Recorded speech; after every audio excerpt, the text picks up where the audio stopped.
30. Yeah. Yeah.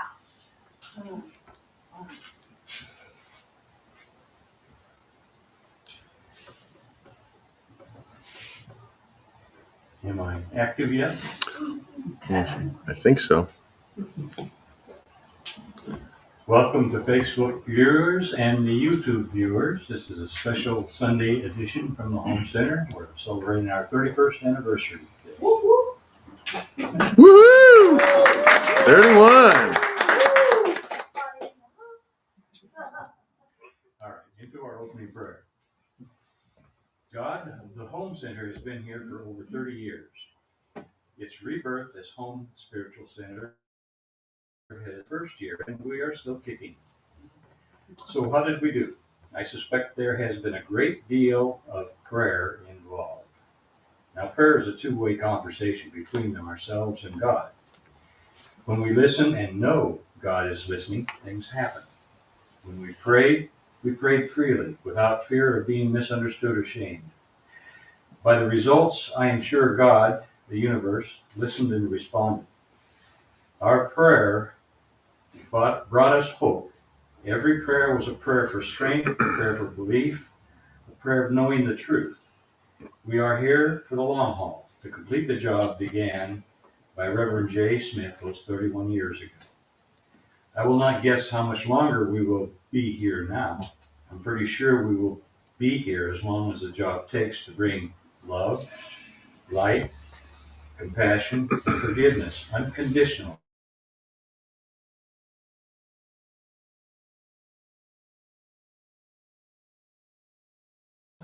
Forever Madge.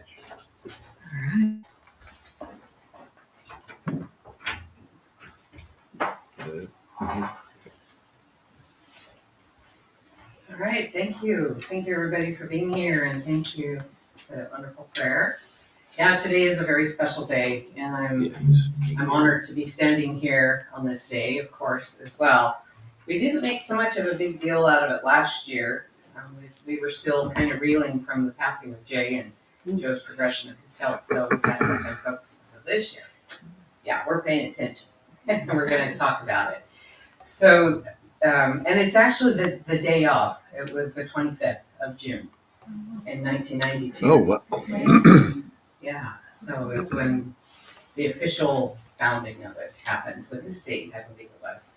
So anyway, I've been with the organization since 1998. So I've been here, I think, the longest of everybody here. Woohoo! Combined years. Thank you, Madge. That's right.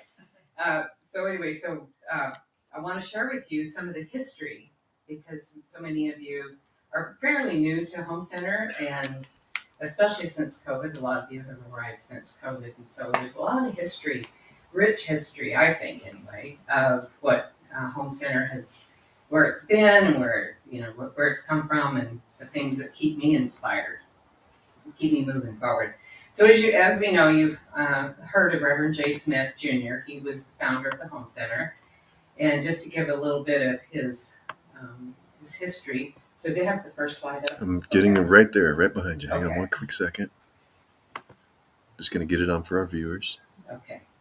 Just making adjustments there so that our viewers on Facebook and on YouTube can see both me at the podium and the PowerPoint that I put together for us all today. You go. Let's go. Okay. First slide with Jay. Here we go. First slide of Jay. Yep.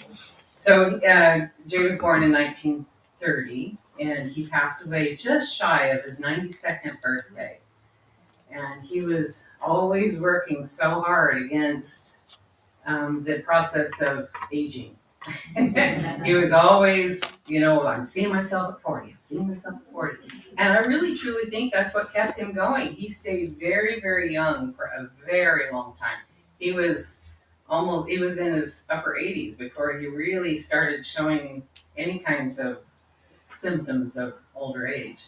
And he would keep this place up, and he would do all the work, even into his 80s. He was still doing the work. We finally made him stop getting on ladders, at least when we knew.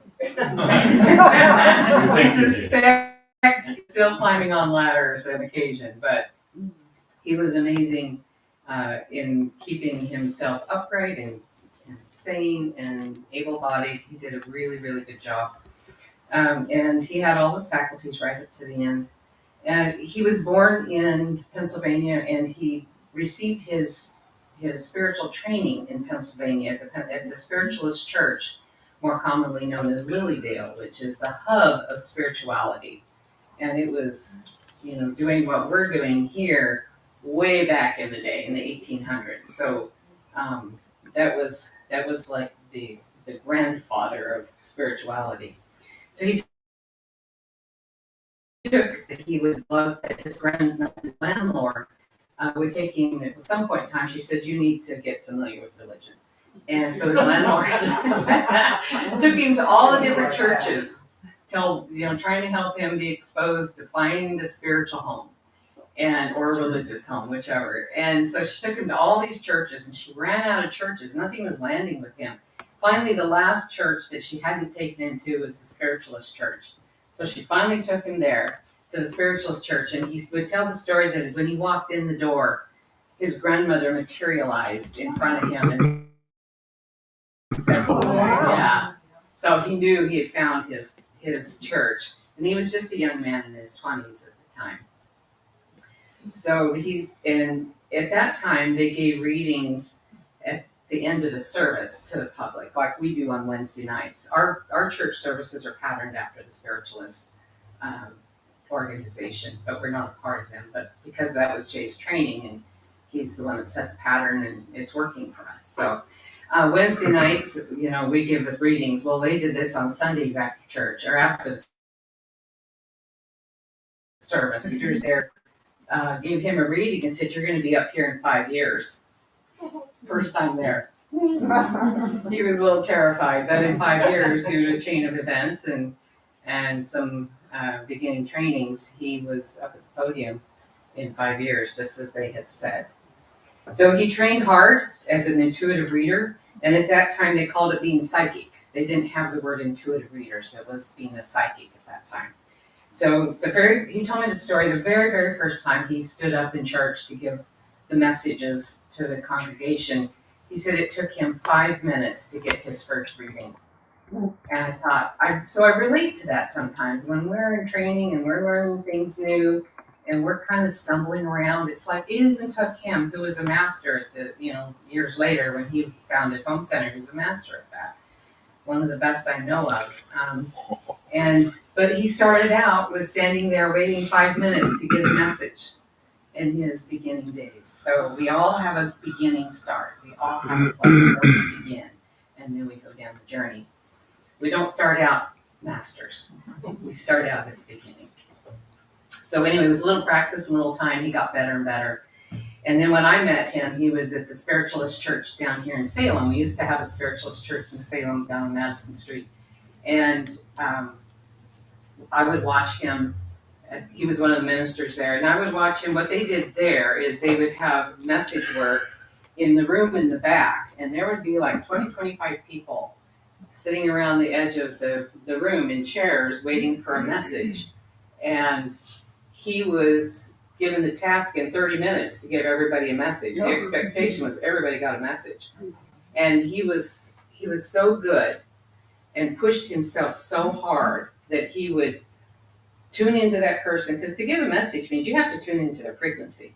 It's like a radio dial, fine-tuning a radio dial. So you tune into their frequency, get a message, give a 1 minute message, close that down, open up the next one, and do that over and over and over and over.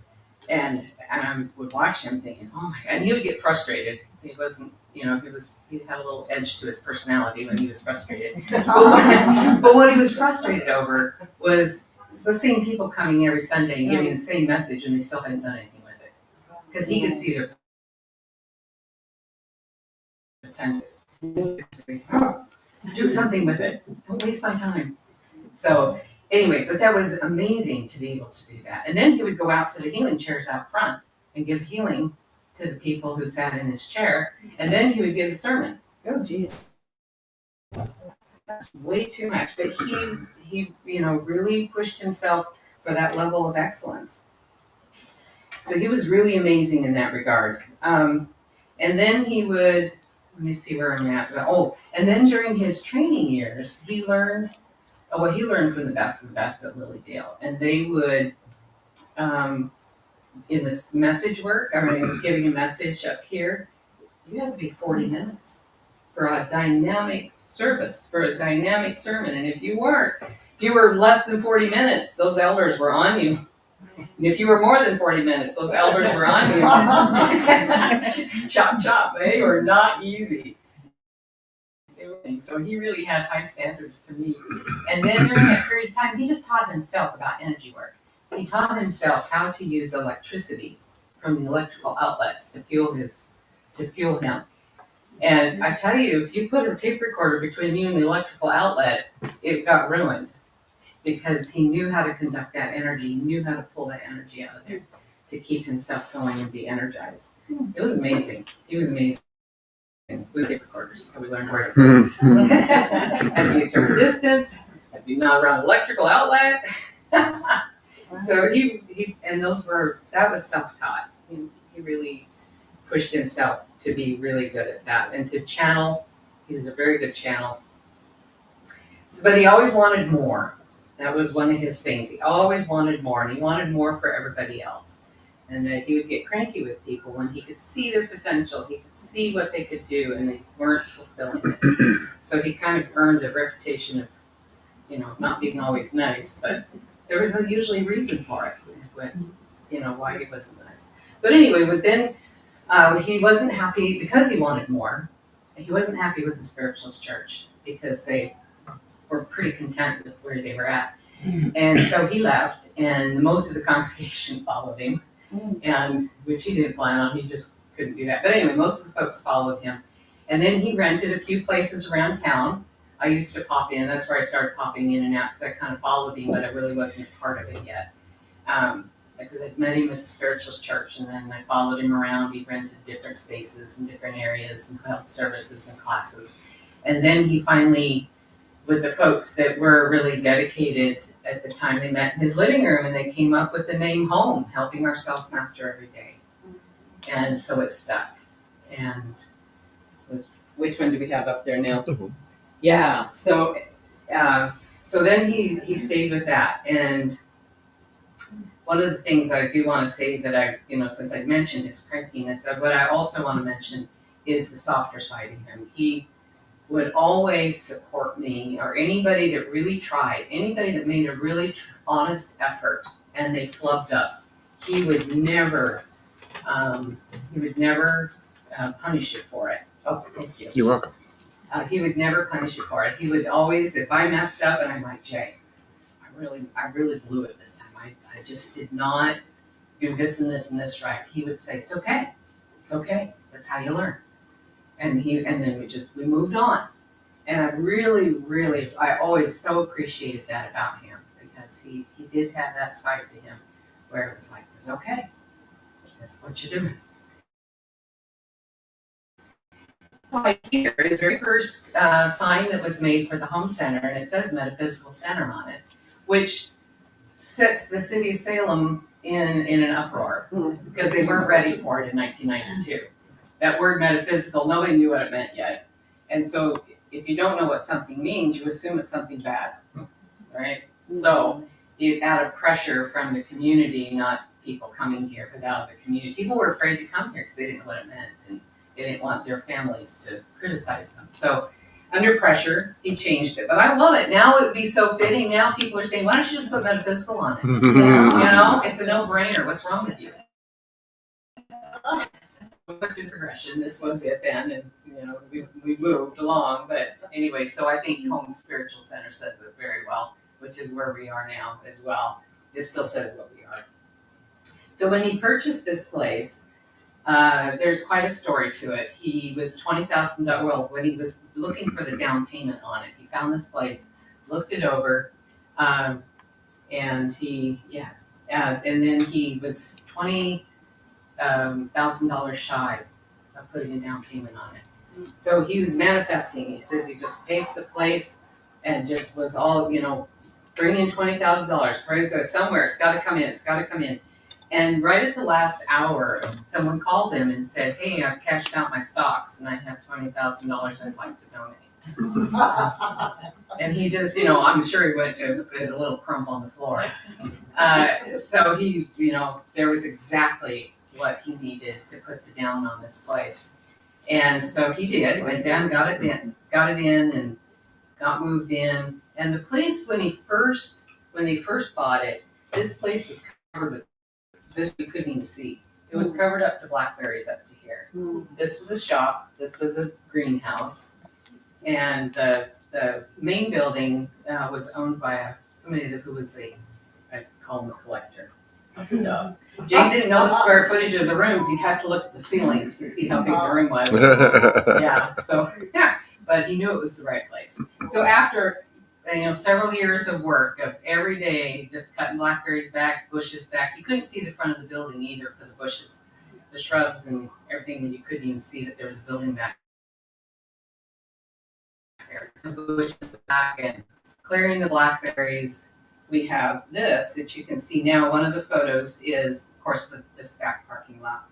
We had skylights at the time over the back of the building, over the garage, and you can see there that were over in the courtyard, which we don't have now. They had to be taken down, and we had cedar shake shingles on the building. That was the thing when this place was built. That was kind of the in thing. The other side is just what this looks like over here. We had to take out some of the grass to create more parking. Parking has been an issue since the beginning, but it just looks so beautiful. You really kept it up really good, and we're fulfilling that legacy. So then after that, so I pointed out those things specifically because in 2007 we had a very serious fire, and so this is where the fire began.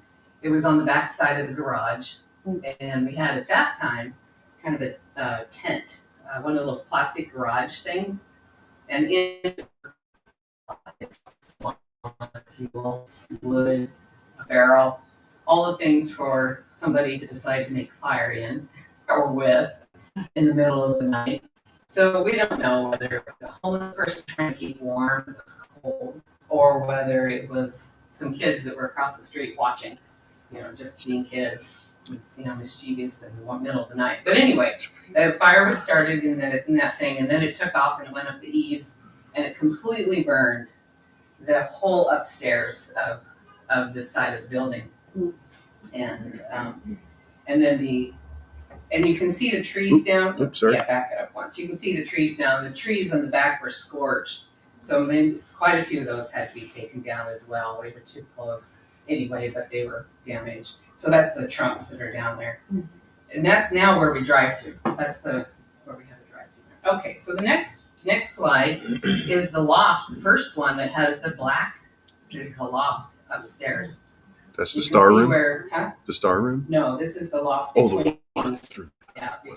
between the star room and the front. It's over the main building. So that was how thick the smoke was up there. But and then the other one is looking down at the top of the stairs at the front. They'd already started construction. The carpet is out, the front door's boarded up. But you can still kind of see the water from the steam and the water from the fire hoses coming down. So, but I want to tell an interesting story about that loft. We have the Mother Teresa portrait over in the main building that's downstairs. Well, Mother Teresa, that picture was in the loft on the wall. And it was, right at the line of where the really black, thick smoke was. There was no smoke around her photo. Wow. Around her painting, I mean. It was completely around. There was no smoke. That restoration. There was no smoke damage on it. It was amazing. That and a cactus, a Christmas cactus, survived. Well, part of a Christmas cactus survived. So I got a piece of that. Marie saved that one, and she gave me a start, and I think that's the start that's over in the other building as well. So you can see how thick it was. It was pretty bad. In fact, the entire building, everything had to be redone. So Jay lived upstairs here for 9 months while that building was completely being restored, because every wall had to be taken out down to the studs. So it was a big deal. But the insurance, well, go ahead to the next one. So restoration began, and there were some modifications that they could do. The insurance agent came out and fell in love with what we're doing, fell in love with our philosophy, fell in love with the work that we do here. And he said, we're gonna make this as good as it was before, if not better. And what insurance agent does that? I mean, they're usually like, where can we cut corners, you know? Where can we save money? But this guy, he did us so well and treated us so good. And so as a result, we can make some moderate changes when you have a, event like that. You can't burn your place down and get a remodel. But there were some reasonable changes that we could make. One of them was just the structure of the wall in the room over the garage. Got a little bit more square footage out of it. Got the skylights taken out because they were leaking. They were problematic. Got a roof and no shake shingles up there. Got rid of all the shake shingles. The sliding glass door, we used to have a sliding glass door off the main room that got changed into a regular door.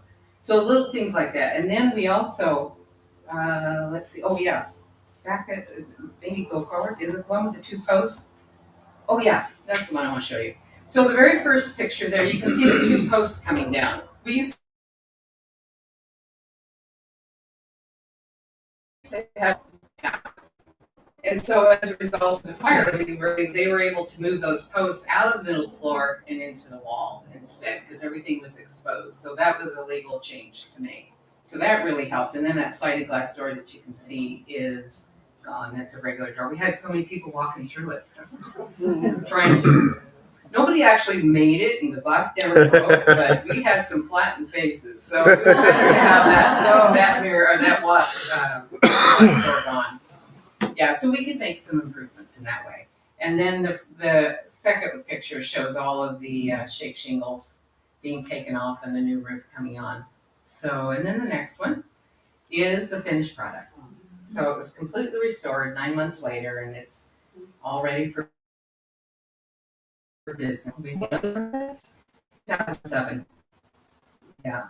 So it was a big deal, of course. And the other thing that happened is we had news reporters. We were in the news because, a church burns, so that's a big deal. And so we had news reporters here. It happened on a Friday night. And then on Sunday, most of the congregants are showing up. They don't even know that it happened, And we have news reporters here, and they're all in here filming and asking people questions. And we all were so proud of our congregation. As news reporters, they want a story. And the story is in the drama. So they kept poking at people, trying to get them to tell, how bad it was.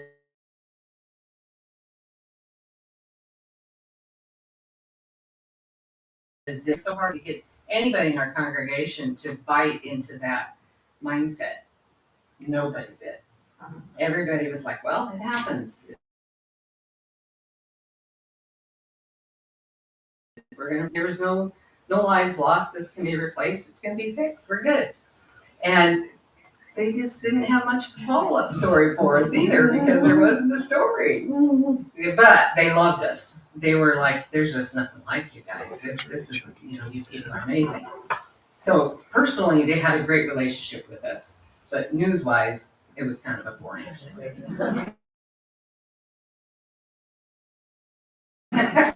And so anyway, we're back to normal now. And then I can't remember what the next slide is. So then we had business as usual. So we're back to doing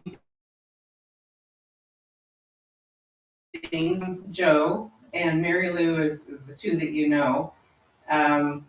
Doing healing. We used to do healing up here. So they were doing healing treatments. Now we're back to doing healing in a new way, but in a really beautiful way, led by Jennifer with our Reiki ministry. But so that's what we were doing then. And we had singers that would come once. I mean, those were congregants, and they would sing once in a while. But now we've got other things starting to percolate. Can't talk about it yet because it hasn't formed, but it's in the ethers. I just know it. Yes, so we're doing good things in that regard. So just a picture to show things that are happening along the way. And then we had special events. We had Lama Karma here when he came with his for the World Beat Festival. They came here. He'd always come here to teach Buddhism and with all his colors, and he had a fire ceremony. But and then the ladies were doing a dance. This is a dance they performed at World Beat as well. So they came for a weekend and had all kinds of displays of art and things for sale. It was really fun. So we've had some really special events. We've had lots of concerts. Anton Miserak, he's from Mount Shasta. Every time he would come through, he'd always give me a call, and I'm waiting for another call. It's like, hey, Anton, it's time for a road trip, isn't it? And they would come here and play music. And this one, it was with his friend Michael Mandrell, who's from Portland. And then Charlie Tweet is the other one on the other side. He's the one that gave us our opening and closing songs. He would come here and play music for us. And we had soirees for a little while. We had this group that was coming and playing harps and flutes, and it was beautiful. And then outdoor concerts, we've had those over time. And go ahead. And in 2006, that was the year before the fire, I was ordained, so it's a little out of historical order. Yeah. So anyway, that was that. And then there's me as a fledgling minister. We had this room arranged differently at that time. We had the podium over here and the seats were all around here. And then Jay doing what Jay does best. This is at one of our retreats up at Silver Falls. And it's Mary Lou right there. He was conducting a meditation and conducting that energy and there were quite a few people around, but I just got that picture there. So he was always doing that, and at our retreats, he's always teaching people how to go into trees. He was a tree hugger, and he would have a whole afternoon session on, feeling the energy of the tree and walking energetically into the tree and being one with it. It was a very popular class when he would teach those. And then we had another outdoor shindig and me cooking or burning something. That was the beginnings of our barbecue.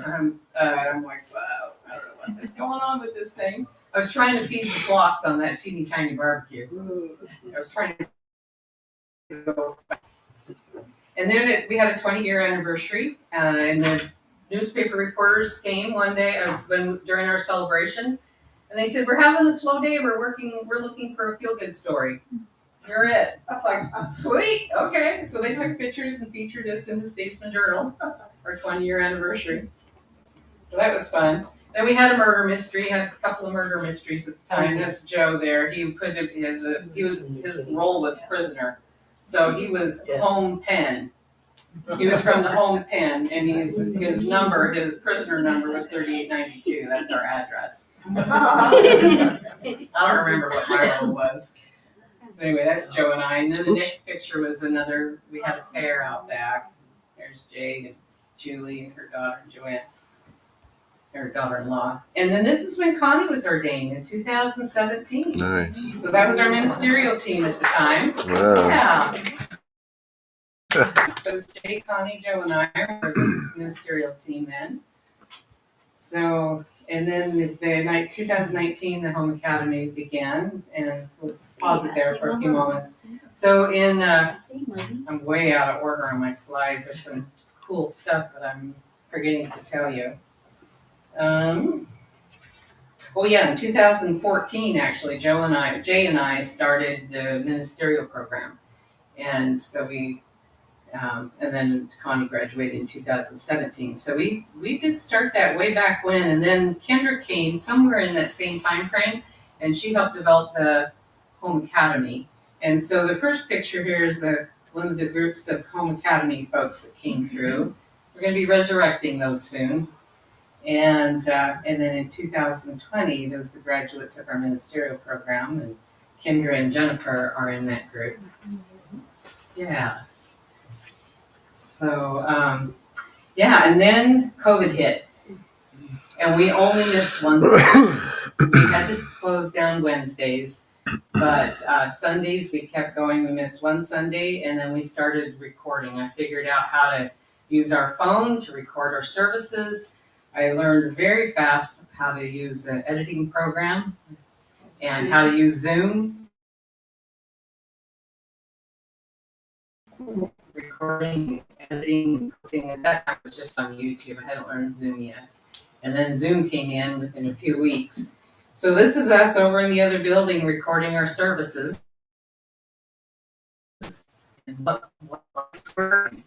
It was a big learning curve, but we pulled it off. We pulled it off. I was so proud of us. So we just kept going. Go ahead. And then this was our substitute for our gallery. I mean, the gallery readings were a substitute for Wednesday nights. We didn't have Wednesday night readings because we couldn't have in person at that time. So Jay and I are doing what we call gallery readings. We would get on Zoom,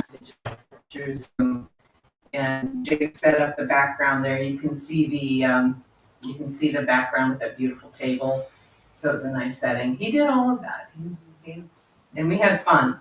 It kept our mojo going and kept us connected to the community and tried to keep the community connected to us and to the center while the world was being reorganized. And then 2022, last year, marked the passing of Joe and Jay. Jay passed away in January of 2022, and then Joe passed in August of 2022. So that was a big change. Those Joe and Jay have been friends many, many, many lifetimes. So I knew when I married Joe, I inherited Jay. This comes as a package. Okay, I got this. And they still continued in this lifetime to be soul brothers. And so I always knew with Jay in his elder age and Joe with his Parkinson's, we were close together, and he did. I always felt like 6 months, and it was actually a little over 7. So that was close. And I think it was just Joe's determination that kept him here longer. He was the most determined man. So, but anyway, and then we had Jennifer join our ministerial team. Yay for her. Yes. And then through that is she started teaching Reiki, and then high standard for the Reiki that she teaches. And now we have a Reiki ministry, and just so proud of how that is coming along and what that means for us. And this is the last slide. So today we have Home Spiritual Center. And I want to say that I am so privileged to be here. You know, when Jay passed, he entrusted the leadership of Home Spiritual Center to myself and to the board. And I know for me, I'm going to give it my very, very best. It's been a bit slow getting my engines revved the way I'm capable of and the way I want to. You know, I've had some major events happening. But I feel it, and I know it's coming. We have a lot of really good things happening, materializing. We're already doing good. We already have a beautiful community. We already have so many wonderful experiences that people have here of transformation, of awakenings, of information coming to them, connections to the divine in their soul. And we want to continue to have the best of what we have today and then grow on more of what we have. Our mission statement our vision is to be a service, a center of excellence in spirituality and well-being. And that we want to continue that. We want to continue with our technology to reach a broader audience, but not lose what we have here. And it'll never be a replacement for what we have in person, for what we have in our personal relationships, but we can reach a larger audience. We have so many people say to us, I live far away. Is there anything like this where I live? It's like, Nope. not yet, but maybe someday, you know, because there can be home centers in other places. You know, we can do that, but we can also reach our technology, which we have a lot of plans for that are going to start materializing here. So know that while we are small, we're all very big. we have very big potential. And we're going to continue to reach that potential with all of you and with a great team of on our board and partnerships. We're going to really do some really good things, continue to do really good things. So with that, I'm just so grateful to be in this role and to be here, to be here and to be with you in this capacity. I feel so honored. All right, so with that, let's just take a moment of thanks and just take a nice deep breath. And just see our future being amazing and beautiful here at the Home Center. Watch your own growth happening and taking place as we move into our future and move into our next best expression of what home is going to be. As we reach a greater audience, as we enhance what we have locally, we just know that that deep gratitude is going to continue to affect and grow other people, bringing them home to themselves and bringing them home to their divine nature. And just feel that in your heart and feel that expansion. Take another deep breath as we come back into our presence in this body and in this room. And so it is. Okay, so with that, I'm going to do the offering for the Home Center.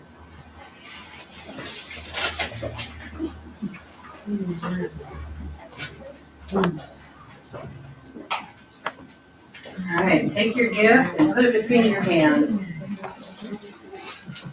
And we just want to give this gift a blessing of our heart, a blessing of our knowing that we are generating great wealth. And we see this moving through the Home Center, receiving your blessings of your heart.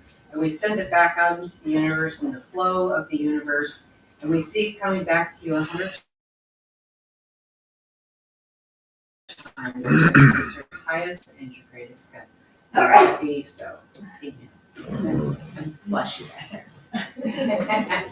All right, so while that's going around, I'm going to call Dick up to share an inspirational story and then our closing prayer. They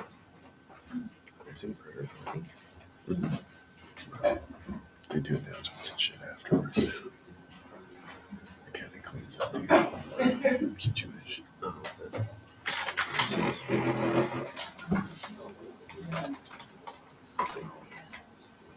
When I push that button, I become hot. Oh, I did all the time.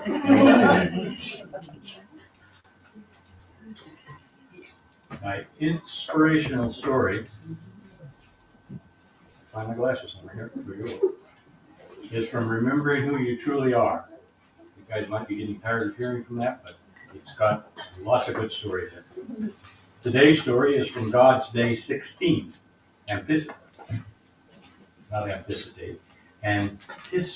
the best. You have two choices today. You can look ahead with dread, or you can anticipate the best with zest. Like focusing binoculars to look beyond the foreground to a distant scene. You can look beyond the dread to the best. Ask yourself, have I been looking ahead with dread, fearing a worst case scenario? Many of us do that all the time, and I'm famous for it. Or have I been trusting in God to bring about the best? The best is waiting there for you. It only requires that you read the outer appearance of your dread. Meditate on these words and anticipate God's best. I trust in God to bring good from this situation for me. I look beyond the appearances and anticipate God's best with zest. Thank you, God. And now for our closing prayer. God, a new day is before us. We've been this day yet, and it's unknown territory, full of possibilities, full of moments to surprise us. We can only live one moment at a time. So let us live in the moment, each moment, savoring being there. Being here. God, With the rising of the sun this morning, we are excited about the possibilities in this day. Fill us with the light that endures. Fill us with strength when we become worn out and tired. Fill us with patience for our family, friends, and co-workers so we will reflect this to them. Please help us face our troubles, knowing they are but passing momentary irritants and of little importance as compared to the light and love of every man, woman, and child on earth, glowing right now. In God and Christ, love and light, I love you all. Amen. Now, to Facebook and YouTube, the Home Spiritual Sin signs off. Next week.